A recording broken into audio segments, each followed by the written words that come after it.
नमस्कार। आज की इस वीडियो में मैं आप लोग को एक 1300 स्क्वायर फीट में बनता हुआ घर, जिसमें आपको 4 बेडरूम के अलावा hall, dining area, kitchen, toilet, bathroom, सीढ़ी और पूजा रूम देखने को मिल जाएगा। इसका पूरा काम का ब्यौरा देने वाला हूँ।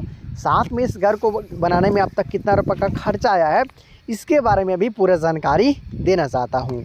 तो अगर आप भी अपने लिए घर बनाने का प्लानिंग कर रहे हैं तो आप इस वीडियो को देखिए, आपको अंदाज़ा लग जाएगा आपको अपना घर बनाने में कितना रुपये का खर्चा आने वाला है। तो चलिए पार्ट वाइज देखते हैं कि आखिर इस घर को किस तरीक़ा से बनाया जा रहा है।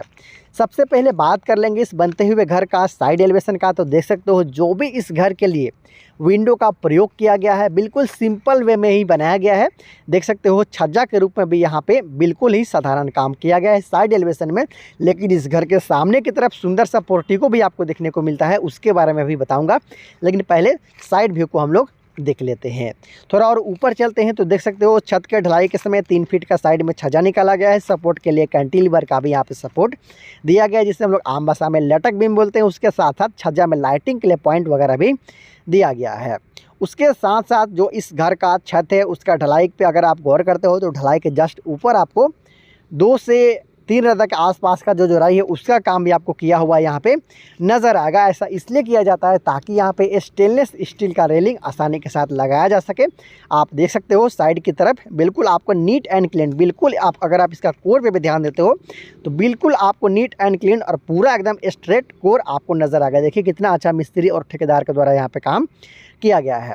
तो कभी भी आप अपने घर का छत का ऊपर में अगर आप रेलिंग लगाने के बारे में सोच रहे हो, चाहे वो स्टेनलेस स्टील का हो या फिर मेटल का हो, तो कम से कम 2 रद्दा का जुराई आपको ज़रूर करना चाहिए ताकि पानी निकालने में आपको काफ़ी जो सहूलियत हो सके। क्योंकि जहाँ पे पाइप लगाएगा वहीं पे पानी निकलता है। कुछ लोग ऐसा ही लगा देते हैं, फिर बाद में बारिश का जो पानी है जहाँ तहाँ से गिरने लगता है।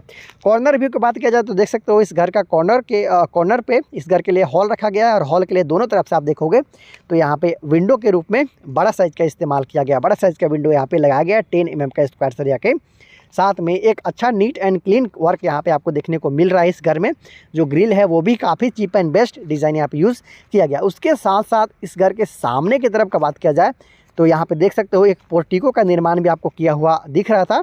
10 फीट बाई 10 फीट के आसपास का साइज़ इसका रखा गया है। आप चाहो तो 10 फीट बाई 12 फीट या फिर 12 फीट बाई 12 फीट से लेकर आप मैक्सिमम 14 फीट बाई 14 फीट तक आप इसे बना सकते हो। इसमें आप कार पार्किंग भी कर सकते हो या फिर आपके पास बाइक है तो उससे भी आप पार्क कर सकते हो। यहाँ पे 2 स्क्वायर शेप का जो यहाँ पे कॉलम है उसका इस्तेमाल यहाँ पे किया गया है। 10 इंची बाई 10 इंची का साइज़ में इसे बनाया गया था। हालांकि प्लास्टर के बाद ये 11 इंच बाई 11 इंच के आसपास में हो चुका है। इसके ऊपर आप चाहो तो और प्लास्टर के साथ कुछ डिज़ाइन भी बनवा सकते हो।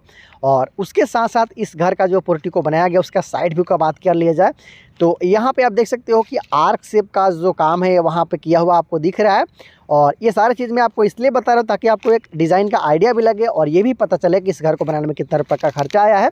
और जितना इस घर के बारे में आप जानिएगा उतना आपके लिए अच्छा है। तो देखिए आर्क शेप का प्रयोग है, दोनों तरफ से स्टेप डिज़ाइन का प्रयोग भी किया गया है। आप देख सकते हो इस घर के लिए सीढ़ी रूम लेफ्ट साइड में बनाया गया है। क्लॉकवाइज उसका निर्माण किया गया है और प्लास्टर तक का काम जो इस घर का है वो कंप्लीट हो चुका है। अंदर से और बाहर से दोनों जगह का बात किया जाए तो इस घर का काम प्लास्टर तक कंप्लीट हो चुका है। जो भी आप गेट या फिर ग्रिल देख रहे हो, बाहरी गेट ग्रिल का जो लगाने का काम है वो भी संपन्न हो चुका है। इस घर का फर्श का बात कर लिया जाए तो ढलाई के साथ इस घर का जो फर्श है उसका निर्माण किया गया है। तो देख सकते हो एक बार फिर से मैं आपको इस घर का कॉर्नर व्यू को दिखा देता हूँ कि किस ढंग से इस घर को बनाया जा रहा है। और इस घर में आपको 4 बेडरूम के साथ साथ hall, dining area, kitchen, toilet, bathroom के साथ साथ सीढ़ी और पूजा रूम, मतलब है कि पूरा कंप्लीट घर यहाँ पे बनाया जा रहा है। बात कर लिया जाए खर्चा का कि आखिर इस घर को बनाने में अब तक टोटल कितना रुपये का खर्चा आया है, तो इस घर को बनाने में अब तक 9 लाख रुपये के आसपास में खर्चा आ चुका है। जबकि मैं बता दूँ कि इस घर का काम में जो पैसा लगाया गया है वो पूरा लेबर चार्ज के साथ साथ मटेरियल कॉस्ट को इंक्लूड करते हुए लगाया गया है। मतलब टोटल खर्चा मैं आपको बता रहा हूँ। इसके साथ साथ जिस परिस्थिति में इस घर को बनाया जा रहा है वहाँ पे एक लाल ईंट का कीमत 6 से 7 रुपये के आसपास में है। और इस घर में टोटल लाल ईंट का प्रयोग ही किया गया है। सीमेंट का एक बोरी कीमत का बात किया जाए तो 350 रुपये के आसपास में मिल जाता है। बालू का बात कर लिया जाए तो 4 से 4,500 रुपये प्रति टर्बो के हिसाब से आसानी के साथ बालू आपको उपलब्ध है। तो इस ढंग से इस घर को बनाया जा रहा है, पूरा काम मैंने आपको दिखा दिया है।